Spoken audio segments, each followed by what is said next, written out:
Hello, hello. It's me again mga kailongga. Kamusta ka mo dira? Maga-vlog naman ako mga kailongga kung paano ko idido ng ako ng mga kabataan sa pag-obra diri sa amon ng mga panimalay mga kailongga. Bago sina mga kailongga nangapi kami anay antes ko siya gintuduan kung paano magpasunod sang obra diri sa sulod sang panimalay mga kailongga. Siyempre mga kailongga, hindi inapina sa aton nga mga kabataan. Dapat naton fokusan mag-ubra ang aton mga kabataan diri sa sulod sa aton panimalay kay tungod para gina sa ila kung hinali sila magdaralag ko. Hindi sila magtinamad mga kailongga. Kag hindi sa tanan nga oras mga kailongga ara kita sa ila nga luyo mga kailongga. Paano na lang kung magtinamad sila kung hinali sila magdaralag ko?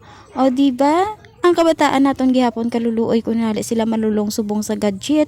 Hindi naton pagpabayaan sa gadget mga kailongga ang aton mga kabataan tudloan naton sa pag-ubra sa sulod ng panimalay biskan mga mag-an lang mga kailongga nga mga ulubrahon okay na ina mga kailongga.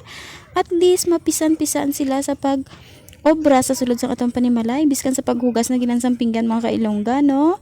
O di importante nga bagay para sa ilang mga kailongga para magdaralag ko sila nga mapisan. Oh, di ba mga kailongga? Amo lang ina mga kailongga. Salamat sa pagtanaw sa akon nga mga videos. Sa wala pa dira gali naka-subscribe sa akon nga channel, subscribe na kamo mga kailongga para more videos pa. Salamat.